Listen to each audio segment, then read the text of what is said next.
Yes, indeed. We have the feature here, so that's good. Do I have the feature's bio? I couldn't find it.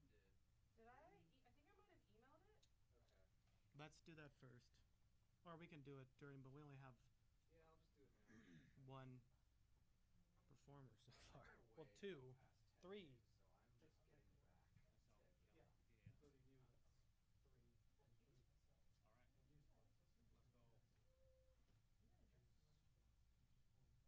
You're down to performance, right? Sure. Great. How's it going? I'm Josh. Nice to meet you. Juice, pleasure to meet you.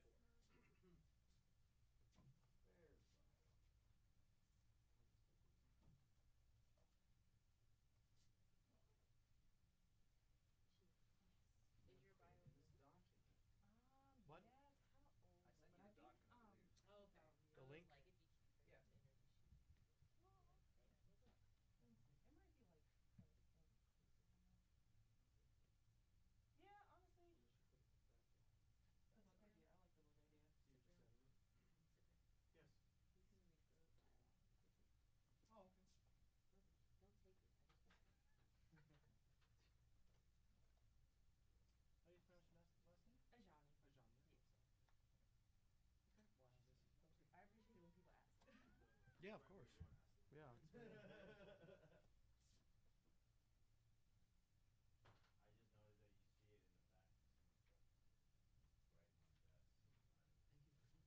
Now, anonymous juice. Verge or Either one. I like the whole thing. I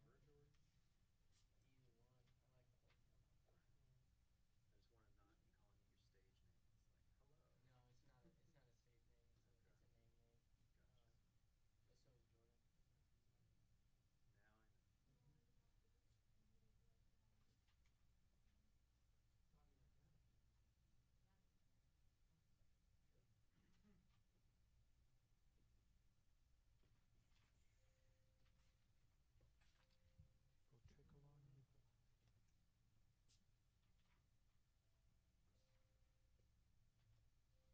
Go trickle on nipple.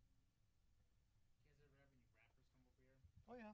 Yeah. Yeah, we've had a good amount actually. I for some reason I go to a bunch of them. I rarely see rappers. Yeah, actually, It's every kind time of wild. we've done them, it's pretty That, consistently that's kind of happened. wild, considering how popular it is. It's like I want to see more. Yeah, You know, I it's mean we've weird. had features and performers have backup tracks and perform. Fuck. Backing tracks, I should Don't say. write a song. Well, Need info? you play guitar and sing too, I do, right? I'm yes. recalling you have a nice voice. Well, thank you. I appreciate that. Just do that too. You can do that too. No, well, I don't have my guitar with Or me. maybe Yeah. no, well, I mean just in general, make a routine about revolving music and comedy together. Yeah. Well, I have an open mic on first and third Fridays, so it brings a lot of just like different people. That's why I just started doing the guitar, so I can like attract Yeah. musicians and comedians, Mhm. poets, whatever. Yeah. So Well, if you wanna commit more to, I don't know, maybe helping us out to bring those I performers can out. help you out. Yeah. Hello. Thanks for here for the open mic. Are you performing or audience members or both? Yeah, I can Alright. find some. Yeah, I'll find some. Got some seats over here. How's it going? Good. How are you? All right. I'm Josh. Hey, I'm Tegan. Tegan, pleasure to meet you. Hi. I'm Lori. Sam. Hi. But just so you two know, we are a bit short on performers tonight, so if you two want to get impromptu, either one of you have anything, Ooh. let me know. So, because the sign up Okay. list is just over there, so Okay. just so you know. Yeah. She will, yeah. Yeah. Mhm. Go. Did you guys just stumble upon this? Yeah. Oh, one of my friends who's coming here, she sent it my way. They're Oh. all And yeah. He posted it too. It's a bitch Yeah. down here. I got lucky. Yeah. Yeah, I parked next to that homeless guy Yeah. sleeping. So I think that's why nobody parked there. Right? They don't want Right. park next to him. Yeah. It's like, well, I'll do it. He's sleeping, so He's finding him I business got here. I got a Parking. question. Yeah, so okay, Yeah. chill. Are you guys performing? Yeah. Chick, chick, chick. Out tonight. All right. We are going to start.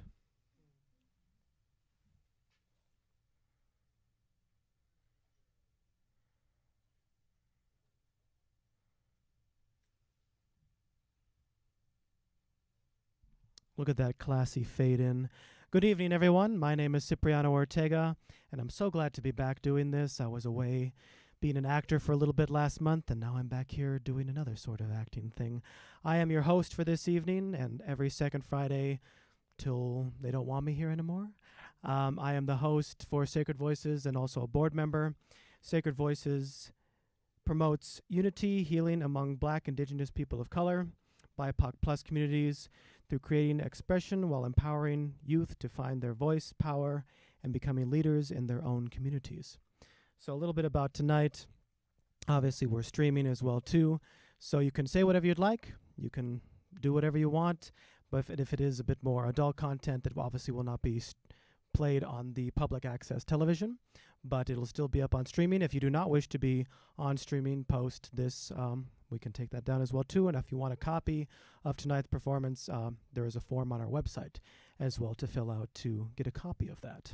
And if you know any friends who want to do this, it's a beautiful, nice professional setting to do so. So spread the word. That's the most important thing. So performers have about 5 to 10 minutes on the microphone, and obviously you can see by my demonstration on talking on the mic, keep it pretty close to you, about an inch or 2 inches away from you. Otherwise, people out in outer space cannot hear you. That is about it for all the details about it. So go ahead and buckle in, and we'll get started here. So I will start the evening off with a little impromptu thing I was writing earlier today. A man out of time, to his own rhyme, little out of place, a little off beat, at least in these streets. Countless coins spent in the sheets, music in his head. All he needs, all he breathes, all he sings. He'll sing along to his own delusion. Come down and observe an absurd, the obstruct conclusion. While all the while keeping beat and dancing in these gleeful streets. Thank you. Thank you very much. I don't have a title yet, so just something I was brewing on today.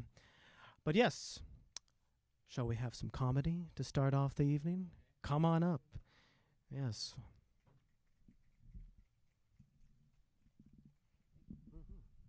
This one right Yes. here? All right.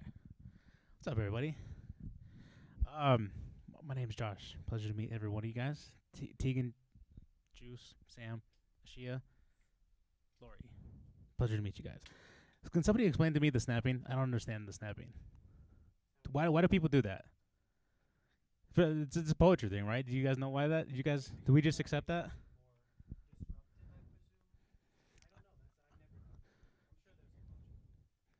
Interesting. All right. Well, cool. Well, all right. Well, it's good to be here. This is my name's Josh. A little bit about myself. I like performing around this area too. I'm glad I can find some mics around my house. I'm new to the city. I just moved here from Albuquerque, New Mexico. So yeah, it's a great spot. I love living here in Denver, and but this is actually the very first time I've ever lived in an actual city before. And I was kind of nervous because a lot of people tell you like it's kind of expensive, right? It's kind of like it's very expensive. And I was like, all right, I got to get ready for this. And honestly, it's expensive, but like it's manageable. Straight up, it's manageable. I feel like if you're just, good with your money, okay? Like in my opinion, okay? Like why would you pay $7 for a 12-ounce cup of coffee and $4 for a gallon of gas? Like just drink gas, right? That's what I'm saying. Yeah, wakes you up so much faster, dude. That's what I'm saying, dude. Yeah, I know. Thank you. And when I got an apartment, I wanted to get a little pet. But I didn't want to go big. I don't want to get a big dog, so I started off small. Okay, I got a fish. Yeah, I got a catfish. Yeah, and I really wish that I would have done more research about these things because these things are a bitch to maintain, dude. I'm telling you, like you gotta buy everything special, from like special tanks, special decorations, dude. And good luck trying to find catfish litter. Thank you, I appreciate that. You know what? This thing's dead, so I can't take care of it. Yeah, not a good pet owner. You know what? Yeah, this fucking thing's shitting all over the house now. Thank you, guys. I appreciate that. That's the best joke I've ever written, just to let you know. Okay. And I like living here in Denver, but I'm being from Albuquerque, man. I'm not used to this really high concentration of white people. For real, it's pretty cool, but it's a very strange kind of white people. Like it's a lot of white people that just hate white people. You know what I mean? It's like it's a lot of self-loathing white people, man, and I don't get it, man. I do. I've always liked white people, man. I think you guys are neat for sure. Okay. I don't know if you guys are a bunch of self-loathing haters, man. I appreciate you, man. And this come from a Mexican, man. I'm a white people food advocate. Okay, straight up. Who's with me? No. All right. Well, I'll die on this alone. That's fine. No, I like white people food, man, and I really don't like when people talk trash about it. I really don't, cause like people say, oh, it's like it's the same thing, like it's boring, doesn't have any flavor, no culture, dude. This shit has mad culture, dude. Like it's basically just like less spicy versions of brown people's food. You know, it's like all I ever see is like them cooking like chicken masalas and lasagnas, dude. They even have their own version of a chile relleno. You guys know that? Yeah. You ever hear? That's right. Those are wraps. That's right. Because it got a bunch of rice in them. That's right.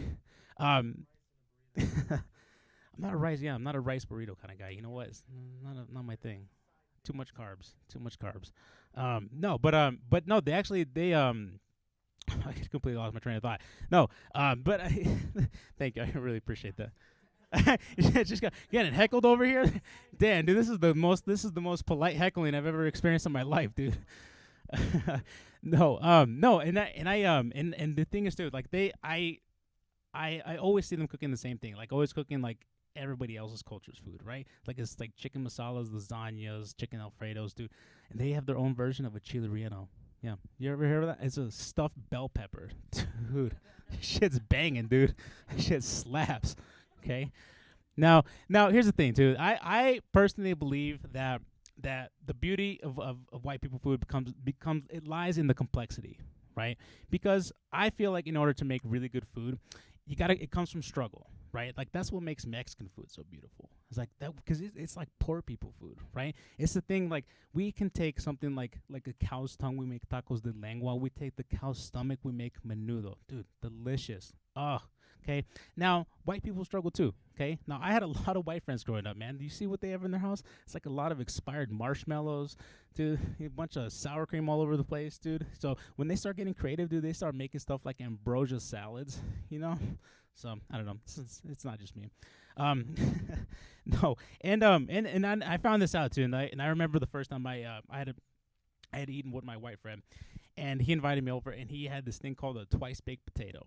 Yeah, you guys ever seen these things, dude? These things are magical, okay? And I'm like looking at this atrocity. I'm like touching it, poking it. Dude, this thing looks like a science experiment. I'm like, what is that, Chase? And I'm like, it's like, dude, that's a twice baked potato. You know what that is? No, what twice baked potato? It's like, yeah, you bake it, you take it out of the oven, you scoop out the potatoes, you make mashed potatoes, you put it back in the skin, you bake it twice. And I'm like, dude, I think you're overthinking mashed potatoes, man. Right? Like, I don't know. But this shit was mad luxurious, dude, okay? But then you find out, it's like, oh, this is like, so good white people food comes when they make things harder on themselves. You know what I mean? All right, thanks. I appreciate that, guys. Still working on that punchline. Appreciate that. I'm also very new to comedy. I'm sure you guys can tell, but I'm very new. I got into comedy because I wanted to kind of face my fears a little bit. You know, I wanted to be more social, more kind of introverted. I'm not good at talking to people. I'm terrible at talking to women, dude. I'm terrible at talking to women. Okay, like straight up, I get nervous. I still get nervous. Like I'm a grown man, and I still get nervous approaching girls in public. Like it's kind of wild. Okay, but I'm like, dude, I gotta face this, right? So I was out with my friend the other night, and I saw this cute girl that I really wanted to go talk to, but I didn't know what to say. I got nervous. Like, dude, what do I go say to this girl? And it's like, dude, just relax, man. You're a comedian. All you got to do is just go over to this girl and just make her laugh. And that's probably the worst advice I've ever gotten in my life, because I went over to this girl and I started tickling her. Yeah, she did not like that at all, dude. Anyways, all right. That's my time. My name is Joshua Olivares. Thank you very much for letting me be up here. I really appreciate that.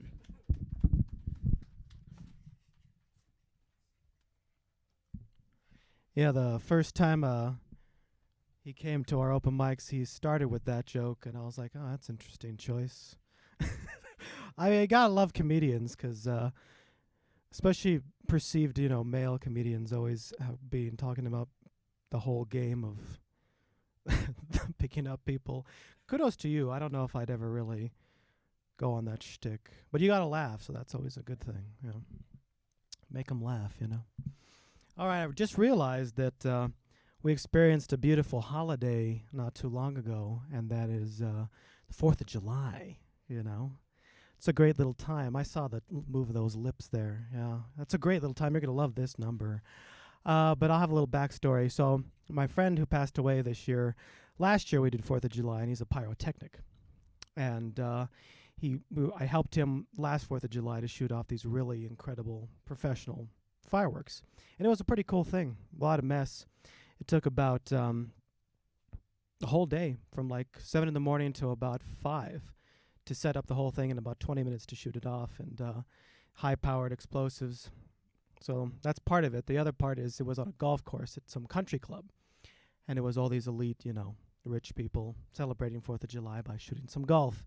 And we had this caution-taped area where we were setting up the thing, and this golf ball goes over the thing. And this guy in his little, golfing outfit with their shoes and shorts comes on, and and then my boss and my friend, he's like, "Excuse me, sir, you can't, what are you doing? Because it says caution, do not, it's caution tape." And the guy, walks over and he's like, looks at my friend and he's like, "I'm getting my fucking ball back." And just the way he said that, I was like, oh, wow, this is a great 4th of July. But it was an interesting time. That's the closest I'll ever be to explosives and fireworks. And it was an experience. I don't know if I'll ever do it again. But anyway, here is my poem called A Regular 4th of July. Dogs pissing, tag marks sticking, murals of people who no longer live here. People kissing, French kissing, billboards that say happiness now available. High-rise buildings, French poodles sniffing, baked goods next to the pub. Just a regular 4th of July. Landlords killing, landlords billing, homeless man grinning, sitting down after a meeting, briefcase clicking, papers shifting, a line at a traffic stop, fenced off living, just a regular 4th of July. Anything helps, cardboard sign. Summertime stealing, car horn wincing, children laughing, French press living, caffeine sitting, caffeine jittering, just a regular 4th of July. Lost cat sign on a walk, concrete mittens, abandoned sit-ins, people who stand in line. Just a regular 4th of July. Baby birds falling, ants crawling, ceiling fans in reverse, unplugged stun guns, a racehorse that won't run, burning incense, a bumblebee kissing the sky. Just a regular 4th of July. Crickets singing, people screaming, a regular 4th of July. Beauty products, not enough money at the store checkout line, playground demons, mothers grinning, just a regular 4th of July. Fireworks nibbling, train cars thinking, a hobo's infected thigh, just a regular, good old time American 4th of July. God bless America, everybody. Thank you very much. All right.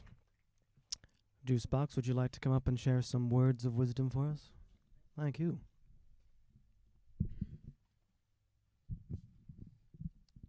As I step to the mic so tenderly, here's a couple things to know for when you're gonna remember me. One, I'ma always bring the energy. And secondly, never gender me. I go beyond all that. I don't beyond all that he say, she say. Went from he, they to a full-on heathen. A millennial nightmare. Another living, breathing, non-binary vegan. Believing in things that it seems no one does. And showing love through hope and hugs. And still, yet, I'm coping with drugs. I was raised around dope and thugs, and then I opened up my lid, and now I'm living the life I'm gonna give to my kid. I know what I'm worth, now that I know what I'm made of, and now that I know what I know, I don't know what I was so afraid of. Do you feel me? My name is Juicebox. I got a lot of new stuff, and I haven't been to many open mics in the last few weeks, so I'm just gonna go through some stuff and kind of decide as I go. But I wrote this one last night, hanging out with my friends until like 5 a.m. Late night in our late 20s turns to early mornings prematurely. Where did the time go? Have days always gone this quickly? Teenage me wondered if it would ever end. Today, I wonder why it has to. I don't feel the bruises of my effort to learn how to ollie at 27. Beaten by the concrete, whiskey is a miracle drug. The sun grows higher and my eyes go lower. I'm thankful I have nothing to do. I don't feel the rewards of my efforts to learn how to survive at 27. Beaten by the system, whiskey is a miracle drug. We fight our sleep on the porch, and we'll fight ourselves in the morning. Wrestling with the urge to do it all again, I'll definitely tap. This life has me in a chokehold. Oh, that reminds me. The snaps remind me. You asked about the snaps. I got one for that. I don't know if it answers the question, but it fits. I haven't read it in a while, actually.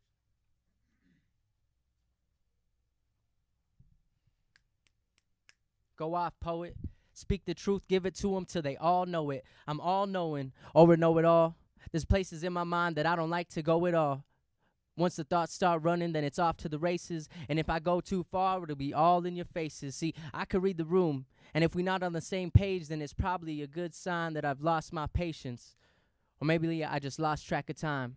How long has it been since I last lost my mind? How long has it been since I last asked for help? How long has it been since I took time for myself? How long has it been since I've lost my temper? How long has it been? I really can't remember. How long has it been since I rested? I need a nap. How long has it been? I think I'm finally about to.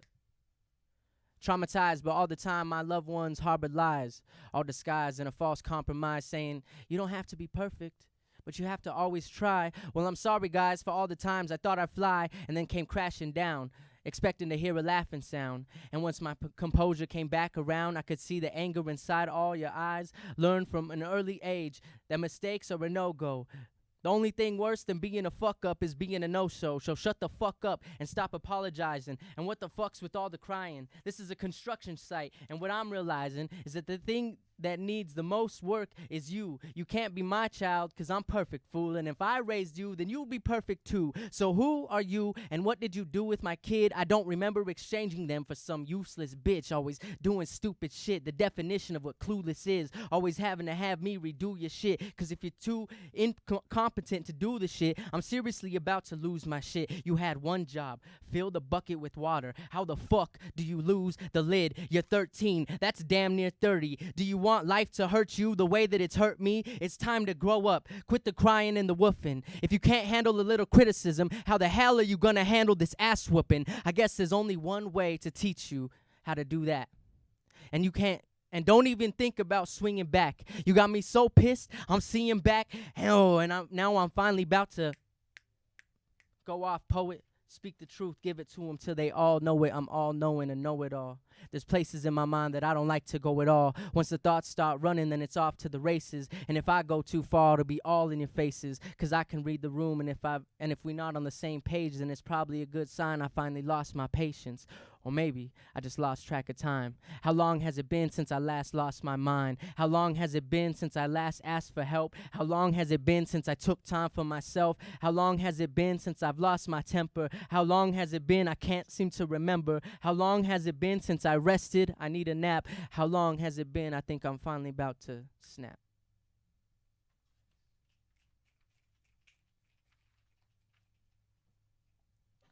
That one is me trying to gain some empathy for my parents. Thank you. Something tells me I'm living unhealthy.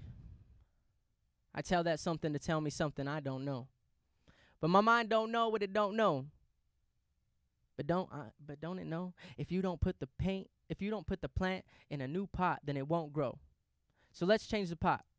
From a pot head to a mushroom head, from paranoid schizophrenic to a Polaroid of the person I used to be. Tucked into the frame of the mirror, I don't recognize the person I see in either of them. Maybe because I'm not one. A person that is. A person that is alive, a person that is well.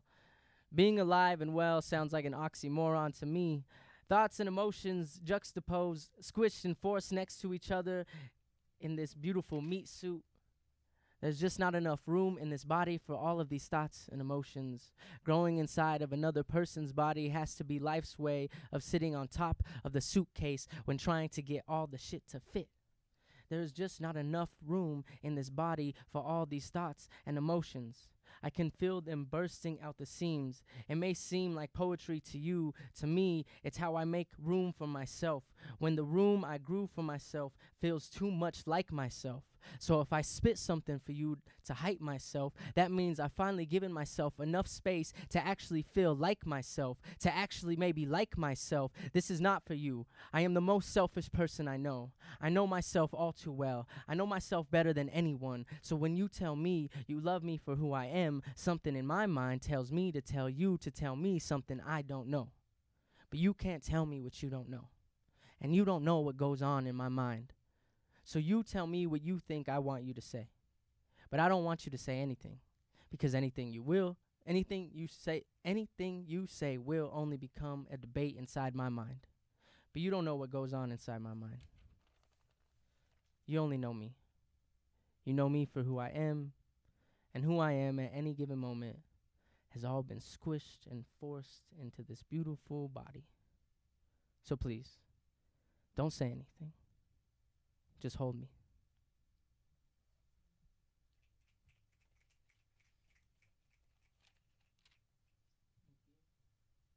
Do we have a full list, or is there time to keep going? Okay, thank you.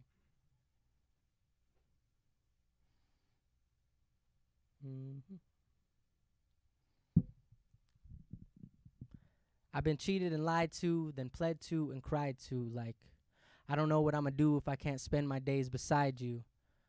I say, look, I don't blame you. I know what our brains do when the voices in our head are hateful and shameful. I would literally do whatever to make those voices stop forever. I've done every substance and taken on any endeavor, anything for silence. Just 1 second of compliance between the desires in my heart and what lies before my eyelids. I've been that for you, and you've been that for me. What hurts is that you stole from us what you could have had for free.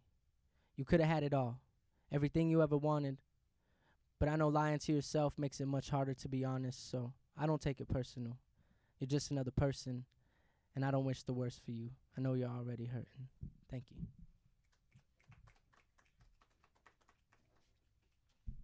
Thank you, Juicebox. Juicebox, everybody. And Aston, our co-executive director, wanted to remind me about telling all of you, we are proposing and considering the thought to do kind of a jam of music with musicians before the official open mic starts. So we're trying to gauge that. Who would be interested in performing and being a part of that as a musician or a performer or a poet with that? Okay, a couple people. And improv poetry as well, too. Also, just in. But yes, yeah. So, okay, we have a couple nibblers there, I think. But yeah, that's something to develop. Another announcement I wanted to mention as well is for our first Friday open mics, they are coming back. They're going to be over at the Lighthouse Writers Workshop, new building that's opened on Steel Street. And yeah, we're partnering with them. It's going to be a new partnership. We're looking very forward to using their facilities and also being able to throw events there. Obviously, our first Friday open mics, but also other events as well, too. So the first one's going to be August 4th. Isn't that right, Aston? Yes, August 4th at 6:30 is when that'll start. So please be sure. 6 o'clock, actually.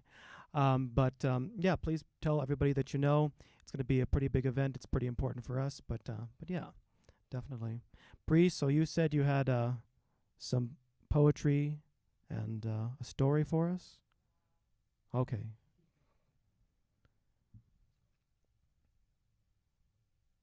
Yes, so the second Friday for the next month is going to be Lighthouse guests as well, too. So all of it is going to be Lighthouse Writers Workshop focused. It's a very good organization for sure. So come on down, Bree. We have our executive director wishes to share some poetry and a short story. Well, what? It's your official title. You gotta work the title. Every day I want to quit. I'm just the host and board member, so. Yes. Hi, friends. My name is Bree. I'm also very tired. I work with children. So I have a story and a poem, and I'm gonna get out of your face, and it'll be great. I'm gonna do my story first. I wrote the story with my kids. Woo! Shout out to my kids. If you're watching this, go to sleep. Love y'all. Okay. So, backstory about this story. I wanted my kids to write a story but not explain who the person is or what the subject is.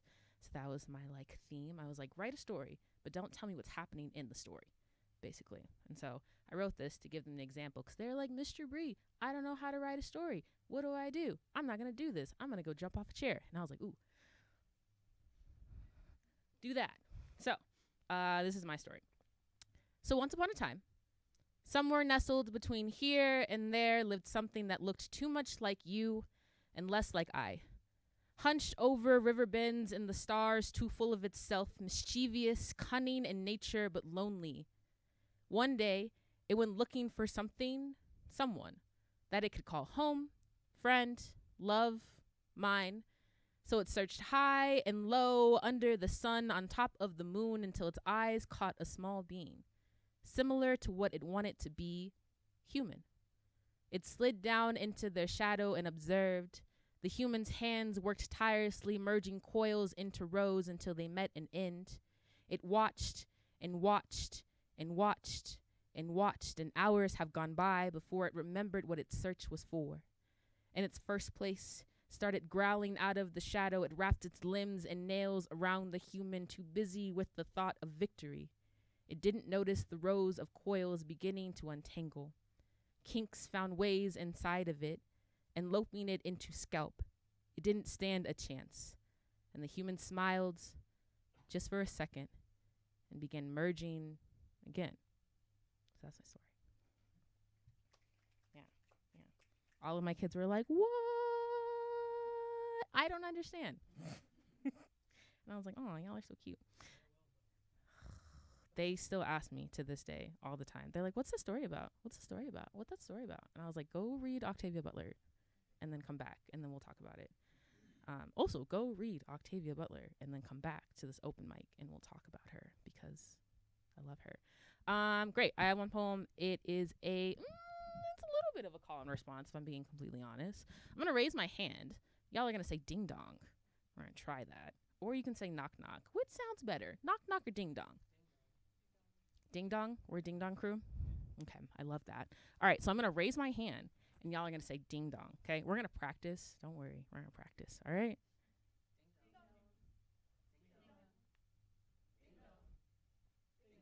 My folks got a funny relationship with doors, opening and closing, portal limbs lost. My ancestors left the doors of no return, stripped of their tongues, forced to open ones for the whiteys. Babies were taken. Mothers were taken.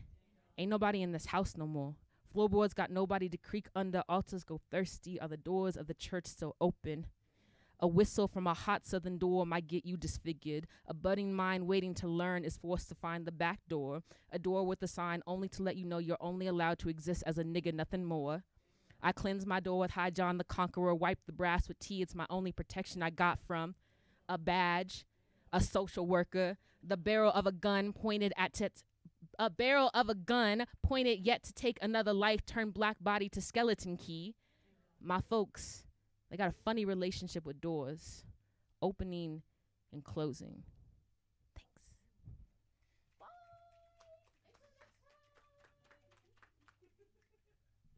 Bree, I always forget how much of a lovely poet you are. That was fantastic.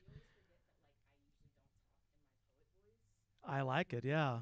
That was really nice. We should definitely record that.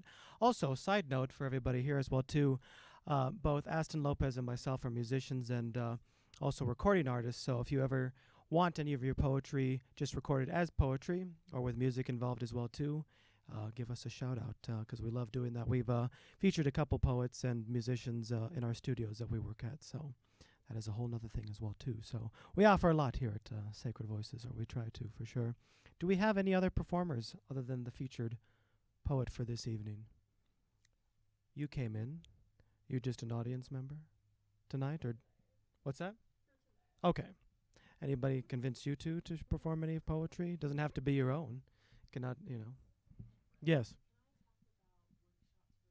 Of course, yeah. And now a word from our sponsor. Me neither. I have none. Zero.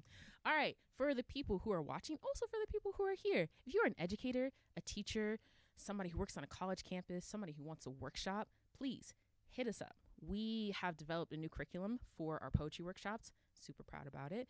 And we want to get into the classrooms.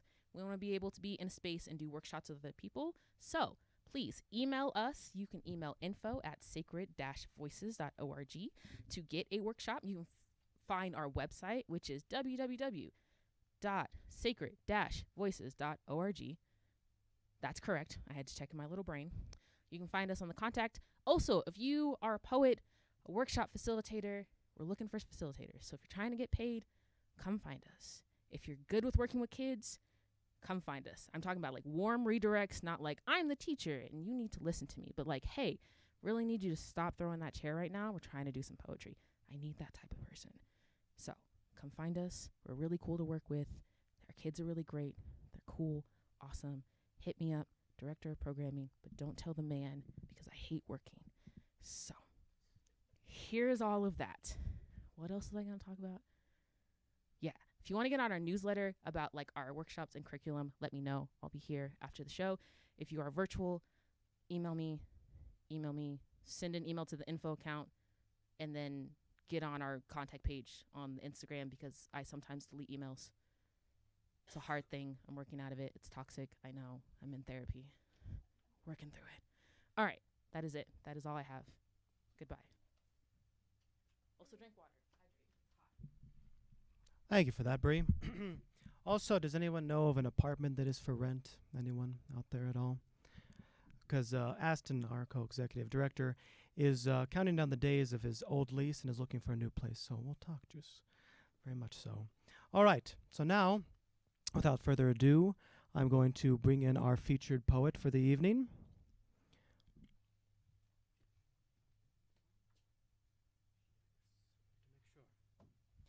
Ashia, a Johnny is a sun shower, a glass bead, a product of desire, an overripe nectarine, is a multi-genre environmental storyteller and educator hailing from Denver, Colorado, Queen City of the Plains, and the unceded territory of the Cheyenne, Ute, and Arapaho peoples. Is a lecturer in the African American Studies Department at UC Berkeley, and a climate resilient schools educator and researcher with the Mislium Youth Network, a recipient of fellowships and support from the Tin House, Just Buffalo Literacy Center, the Watering Hole, and Winter Tangerine. They believe in possibility of black insurgent knowledge to weather the climate crisis. A black future is happening always. Come on down. Thank you so much. That was a great bio. Wanted to make sure to get it. And they just released a new book, so tell us a little bit about that and share your wonderful words, please. Absolutely. Oh my gosh, you can like see yourself. I kind of like that though, because I mean, like I feel like you can just like adjust and self-correct as need be. Can folks hear me okay using this? Okay, cool. So yeah, like Sacred Voices said, I am a Shia. I am a climate resilient schools educator and environmentalist. I am originally from Denver, Colorado. I live in Oakland, California now. And Denver has always been home. I've been here for the past few weeks performing at different venues, just kind of like falling in love with Denver, after being away for a while. And this is my last stop on my kind of like homecoming tour. So it's been really dope to be here, and I'm excited to share some poems with you all.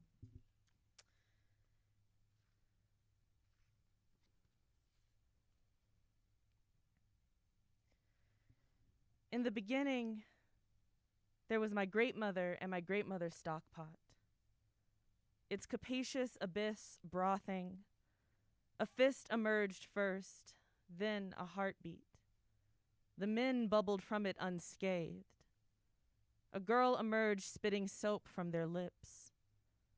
We all sprung forth steeped in culture, the soft fat of ancestry clinging to Granny's good broth. My ancestors laughed in the faces of white gods. My ancestors were brave. Some were cowards. Some became cruel in their apathy. Some mistook the white cassava flesh of their palms as transcendence. My ancestors survived, the only wound that mattered.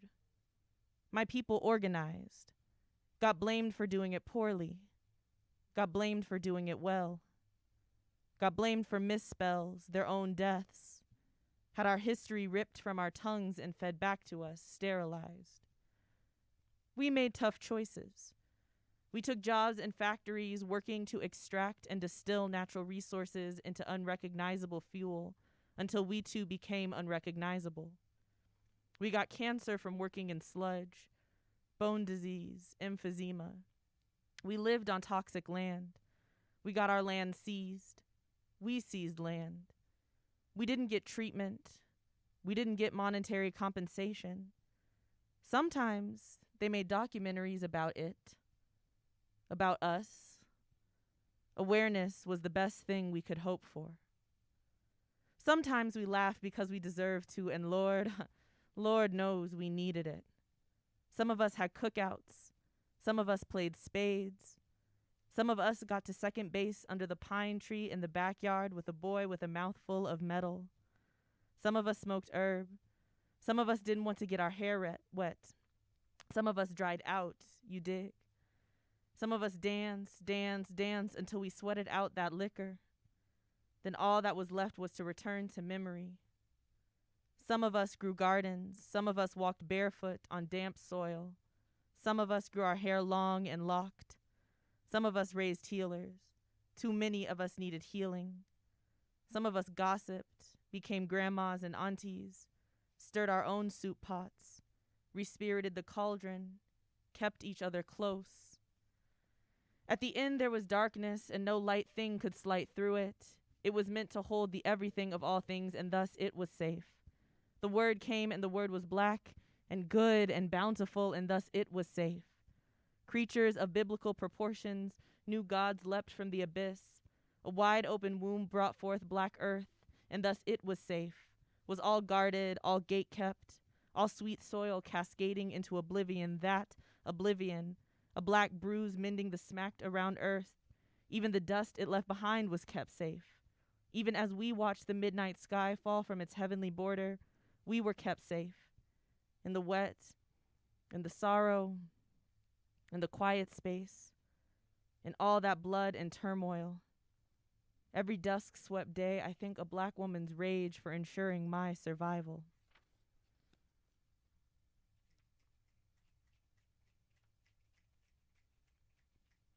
This next poem is called Collards.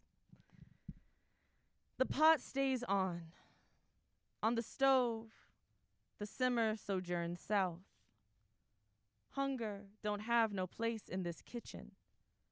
In this kitchen, every black belly has its feed.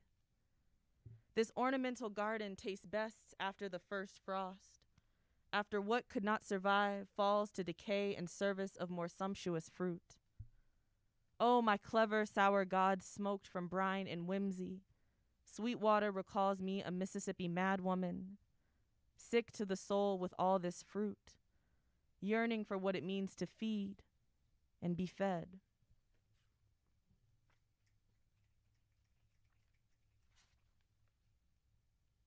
All right, this next poem I'm going to read, if I can find it, is called, if I can find it, oh, actually, okay, no, I'm going to do this one instead. So, during lockdown, wasn't much to do, so I was smoking a lot of weed, because that's what you do in lockdown, you know, like, you just smoke weed. And aside from my roommates, there was like this moment where I realized that like my weed guy was like the only person that I was seeing like outside of my roommates. And I was like, yo, that's, we live in scary times. But it was also like, you know, kind of comforting because we had like a nice like rapport and everything. But I was listening to a lot of new artists, just trying to like kind of like figure out where this whole thing was going. And so these kind of like two conjoined experiences led me to this poem. It's named after one of my favorite queer rappers, Mickey Blanco, and it's after one of their songs, The Plug Won't. I grease myself with lip gloss and lotion. Perhaps a little blush will conjure color courage to go sit in this man's Honda for the third time in 2 weeks. The weed man is the only man to ever see me with my scarf on. I dip and toe a green line. The intimacy of purchase lingers want on my lips. Yes, this too is heady. In the evening time, I upcycle heartbreak, try on a new facade of sexy cool meant to bring back bliss. Eyes low, I coax memory to rewrite itself through a rap fatty and weighty conversations like, did you know so-and-so died? Ash fell from the sky when he didn't deserve. The doctor says, rent is up another $175, so let me get a half ounce of anything that will pull my mind back from the brink of no return. Eager to oblige, Weed Man hands me a bag of indigo to evince a night sky from beyond my wildest emptiness. Both of us black and hustling, rife with dreams of soulmates evergreen.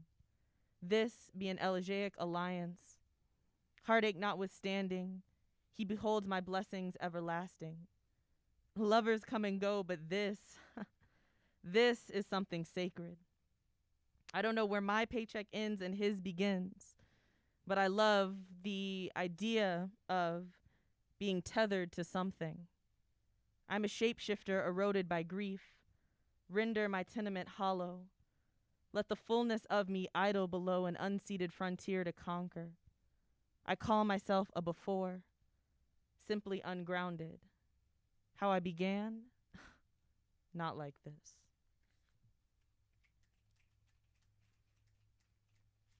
Okay, here we go. Here's the poem that I thought I was going to read, but I'm glad that I saw the other one first. So, this poem is called Nameless. My name is Ashia. It's spelled A-S-H-I-A. Something about all those vowels, unusual names, lends itself to it getting pronounced wrong all the time. And I remember there was like this one opportunity that I got to go to Zambia, and it's kind of a very roundabout trip. You go to South Africa and then you usually go to Zambia. That's the way that we did it. And I remember at the border between South Africa and Zambia, all of these people were like saying, oh my gosh, like Ashia, like they were pronouncing my name correctly. And I was just like, oh my gosh, diasporic feels, that's so weird. So I wrote a poem, of course, you know, as I do when I'm like overcome with like a lot of emotion. I feel like I'm not really like a very expressive person, and poetry is like my mode of like expression. So, overcome diasporic angst. So we put it in a poem, you know. At coffee shops, I take on a new baptism.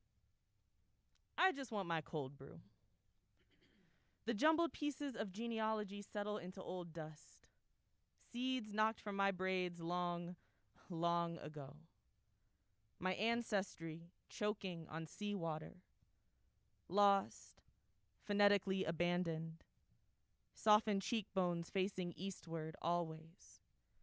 Anytime some variation of my name is uttered, a dead slave rises from behind my ear and pinches the skin red. At the border between Zambia and South Africa, fresh, someone pronounces my name correctly for the very first time. All that is left in the space bounded by home and history is longing. The hyphen between African American, superimposed identity. I surrender a piece of my body every time I am asked to place root. Interesting enough to inquire. All the mistakes of the Atlantic reside on my face, nameless. I'm sorry. I don't have any clean answers for you. I think the blackest thing about me are my eyes. Bless how they were taught to keep moving, to seek truth, to always greet the dawn with devotion.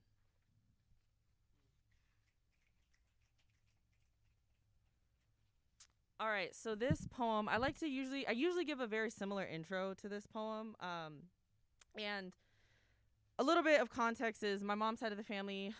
We're from Bentonia, Mississippi, and we were part of the Great Migration.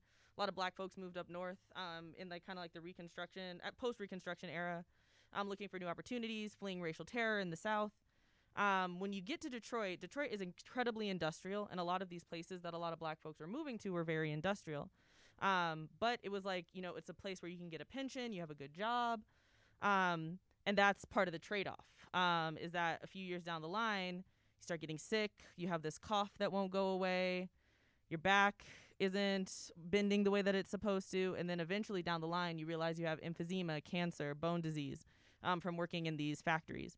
And so this is kind of a story about my frustration about this sort of like cyclical violence that happens to Black folks and the choices that we're forced to make in order to survive. And it's called Life Cycle. America is a factory. My father builds security cameras from discarded junk phones, their cracked screens a subterranean stained glass burgeoning blessings. Come one, come all if you dare. He welds a fine line between surveillance and security. My father is no stranger to a gun. My father believes in a self-proclaimed rapture. The hills have eyes. My father's lenses thicken as his vision defers. At the end of the world, he hopes to patent his despair. America is a landfill. Underwater bloodline brined, it's soured. My neighbor pours the leftover liquid from a pot of greens into his garden. Billowing green stink arises, stains room for ripening. Black folks despise waste. The last drops of Crown Peach in the dog's water bowl for taste. The plastic bags under my auntie's kitchen cabinet, exceptional cushioning for our endangered shadows. Never afforded the softness of packing peanuts. Is the soul biodegradable? Can it be upcycled? At least we still have Granny's house. Wrap your apparitions in polyester coves, send them out to ocean. May they forever exist in sedimentary purgatory, floating on. In this sense, we never rest. In this sense, pollution profits. And won't these white folks come and pick up the damn trash? America is a false idol, all my people iconoclasts. Look out the window at all that. Goddamn, what is he protecting? Ain't nothing here ours but scraps of metal melted all down, why don't you? Some homes are worth less than their copper pipes. This metallic stew pot boiling over.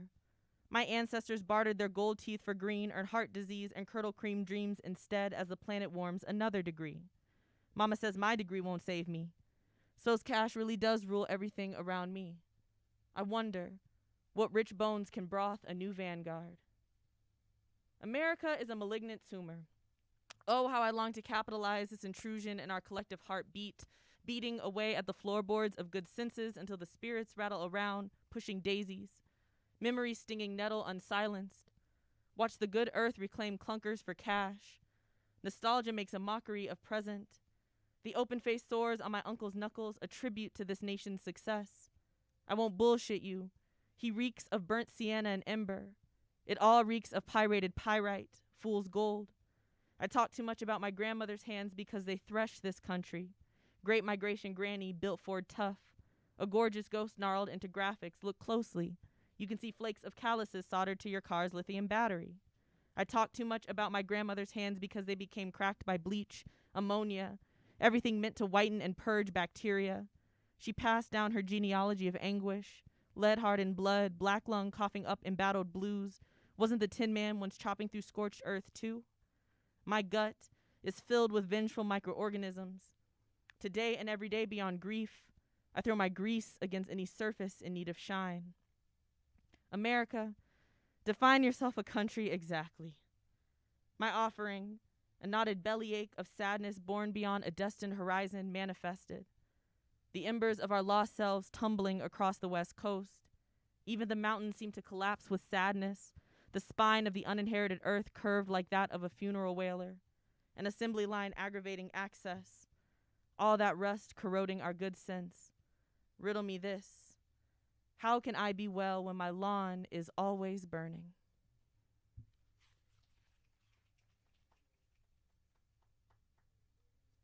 All right, so these next two poems I'm going to read. I'm a huge fan of like Black self-expression because I feel like it's so culturally rich, and it's so just the way that we kind of like the swag that we have, the ways that we adorn ourselves. I find so much inspiration in, and so this poem is called Do-Rag. Forward moving, we always turn back time. Like ocean, built of body, memory, the god of good grease paints follicles holy in those waves. Lord, those ancient waves facilitate a brother's boldest baptism. Wipe me down, a litany of all the good that came to stay. The Atlantic remembers every part of black anatomy, like a curse, a calling. Those cold waters shift and stagnate under a cotton polyester blend. They never got to lay claim to the water, but by God, how they damned, privatized, seized, overfished, extracted, deregulated, poisoned, commodified, pulled the cloth from the crease quick, like a run in a stocking, ripped the color clean from scalp. An instantaneous divide reminds what can be taken and what can be absolved. Later, a black boy will fit his mouth around the word rage, hold it behind his tongue, ferment his brooding into savagery. Watch him pull bones from the riverbed, casting wide mesh, drenched in cotton coagulations. Pray for summer rain to rinse all of these trifling transgressions clean. Any flood breaks a bullet's back, but does not siphon the blood back into body. Baby, I can't help but enshrine you as a vengeful sea god, drowning in all that drip, all that wet, all that sheen.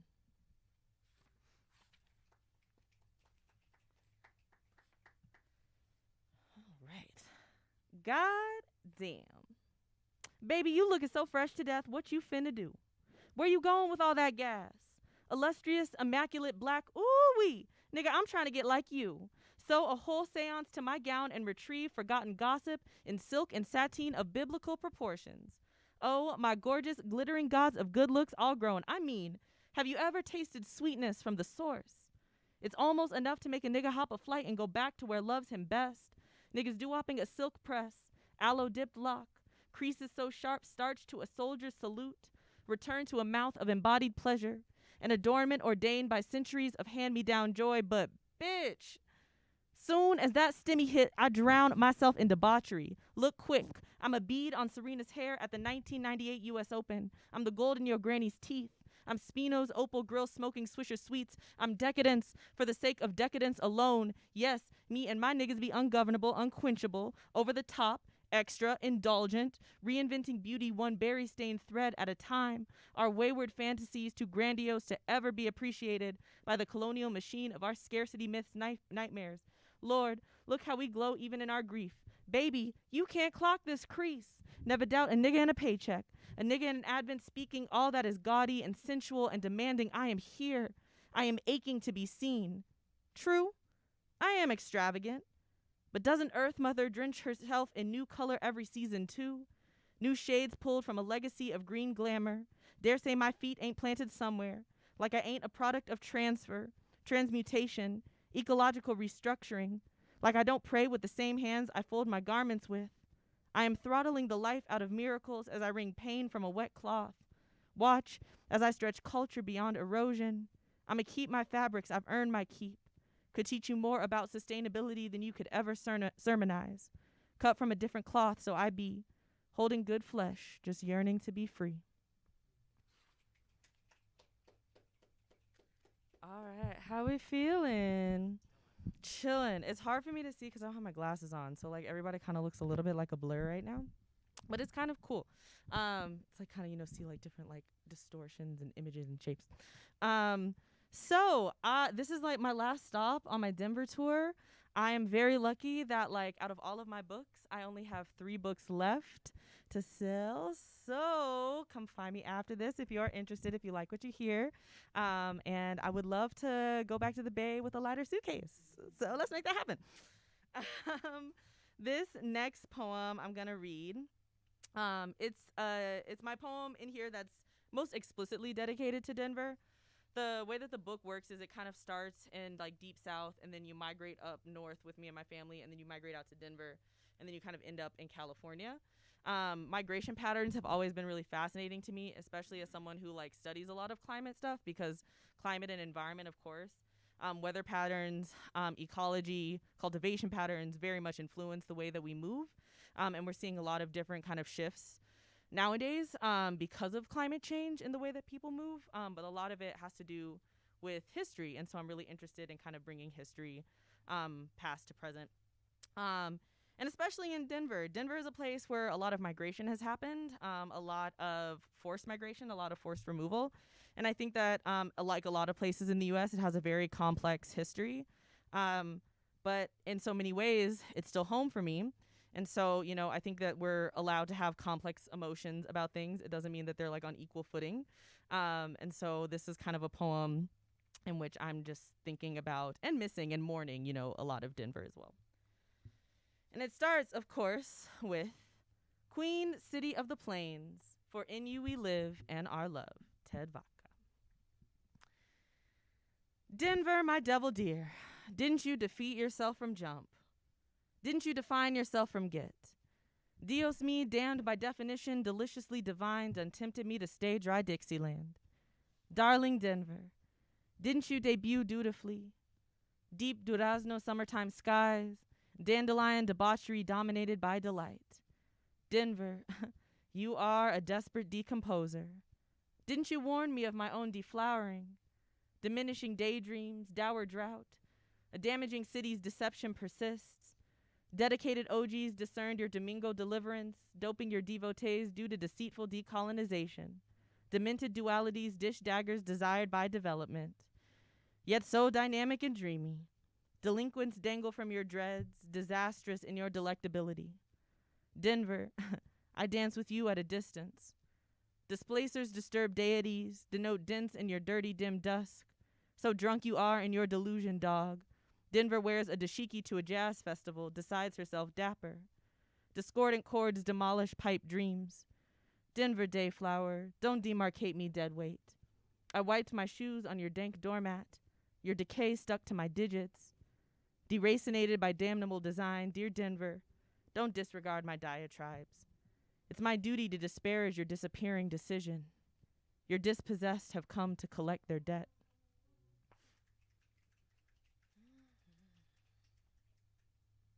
All right, I think I'm gonna do a couple more poems. Actually, I think this is the first time that I'm reading this poem. I've been reading so many poems like from this book, and it's like kind of funny. I don't know if like other folks have like books or materials or like you know out there. It's just like sometimes when you do the same thing like over and over and over again, you're just like, oh my gosh, I sound like that. Like, and I love it, and I love this collection, but I kind of want to like, you know, like switch it up a little bit, and also think about the ways it's inspired new work of mine. And so one thing that I really love writing about, I'm fascinated by animals. Just kind of like point blank. Animals are like really cool to me, especially the ones that are like kind of creepy looking. And so this is a poem about skates. It has kind of a double meaning in the poem. And skates are actually very closely related to stingrays, so oftentimes they get confused for each other. Silhouettes become me. I have no affinity for harsh lighting. I prefer the way shadows distort time, how ocean waves stretch bodies like duppies bowing out of this world and the next.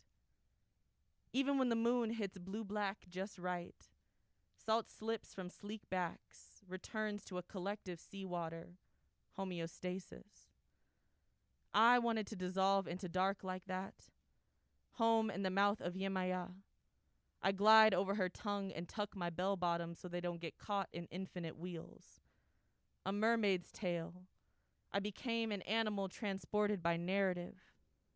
The first time at the roller rink felt like school. Every gathering a chance to feed ancient rhythms sunk to ocean floor. Polished wood anointed with sweat, self-guided ablutions.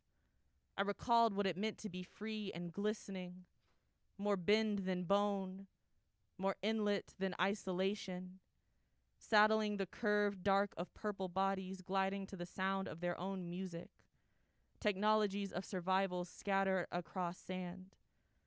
Dawn's light breaks our midnight shuffle like cops cutting through a crowd. Cartilaginous creatures wash up on shore, beaten by waves. They seek refuge in the tide pools of my chest. I too find myself gasping for breath, for return. This could be burial, a collapse of lungs deflating the ego, haint blue of our veins warding off unwanted predators. What God could ignore this? Your hands around my waist, guiding migration to warmer waters, where grief and gratitude burn at the far end of a backwood. Let the open womb of the sea reclaim us. Let us make portals out of gills.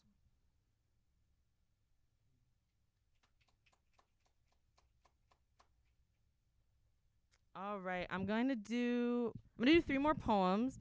This one is called Abstraction, and I will just say, queer love of color, it's life-changing and it's life-saving, and this is a poem about that.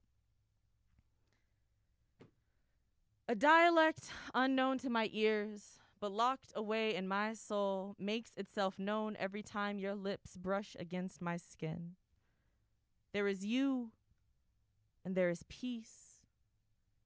There is something about brown eyes that make them unforgettable. Something about brown skin that makes you think of home and all the treasures you have lost and the ones that must and should and will be reclaimed. In this bed, we speak the idioms of Nahuatl and ocean, our hearts unbridled by the burden of language, making space for our tongues to engage in more urgent matters. The only sounds that emerge cannot be uttered in good company.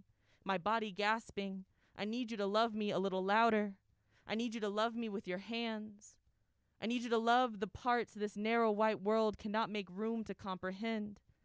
Our stories are caught between missionary church containing the wildness of our spirits, how they beat the native savages to cleanse the pure soul trapped under all that primitive lust, our own internalized shame creeping from the belly of forgotten history. We are but products of our environments, but here we are witnesses to our own abstractions. What pieces of art can be made from the entanglement of limbs? Let me show you how these hips move like watercolor, how my teeth shine like marble under a derobed sky, the eyes soften like fertile soil. A part of me has walked this land before, has known its ridges and flaws without pause or remorse. Those who wish to murder the past ask that we wear our shadows lightly, but the hell that rattles in our vocal cords demands attention, demands that we return home to the flesh, coaxing our souls into soft bloom. Tell me, what is more beautiful than a brown body in the aftershock of a climax? The earth's motion ruptures every time you dare utter your pleasure. Marvel at how it spills from your throat like sugarcane. Baby, our colonial pasts comfort each other's trickle-down legacies.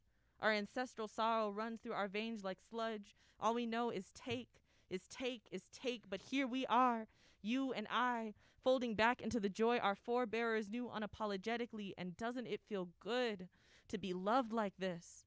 Before rejecting beauty, before despising the body, before the binaries told us we couldn't exist, in needing the folds, in celebration of my nappy hair and your tall brown body, every time our honeyed middles intertwine, it is a big middle finger to the powers that want us to pretend we know nothing of the magic that lingers in our flesh.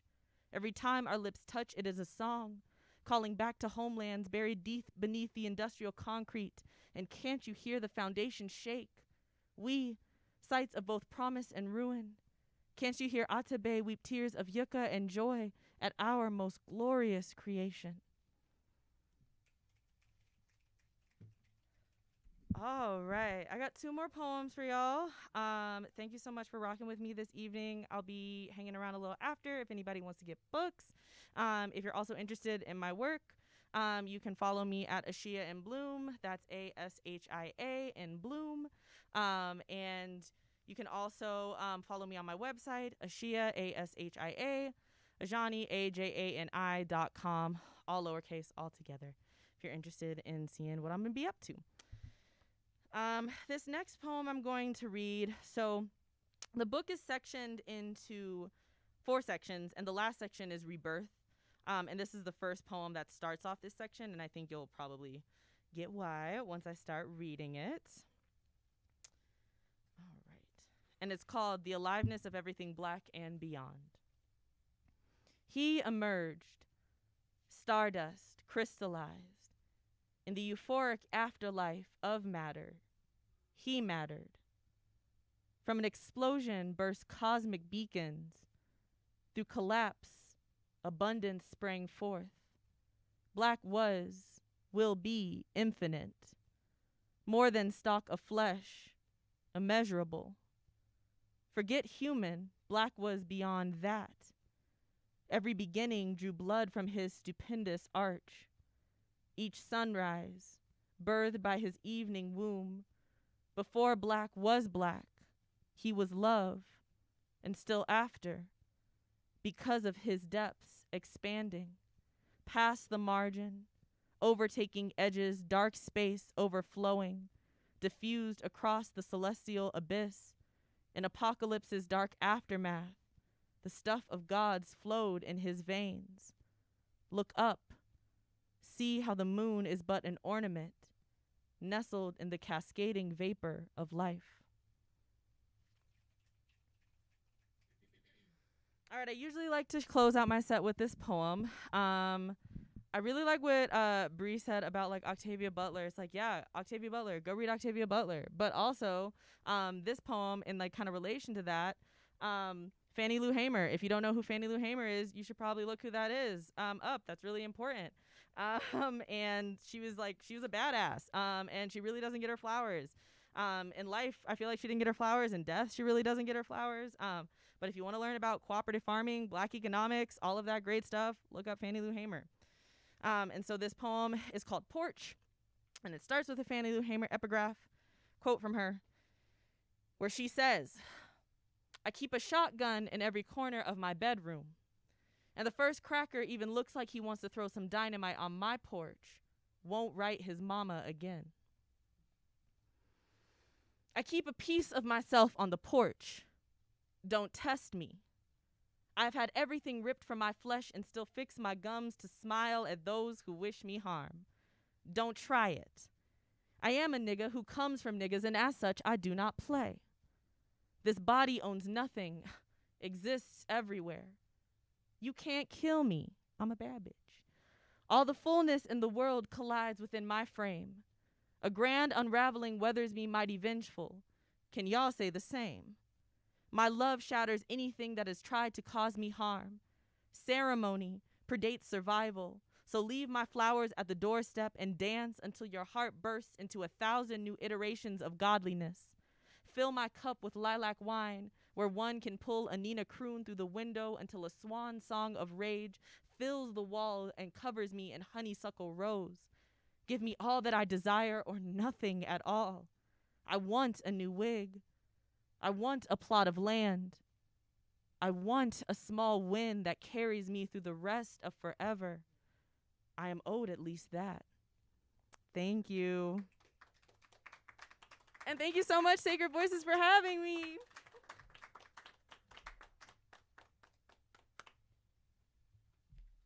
Thank you so much, Ashia. One more time for.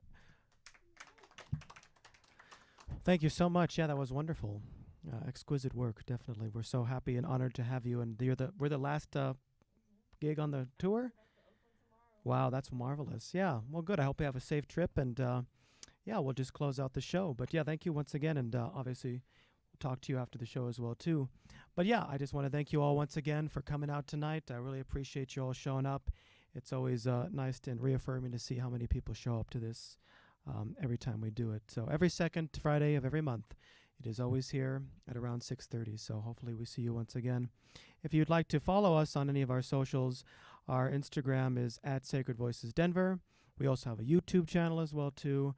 We have a TikTok at sacred_voices, and our website, sacred-voices.org as well, too. But once again, thank you all so much. My name is Cipriano Ortega, and that is Sacred Voices' second Friday open mic. Good night.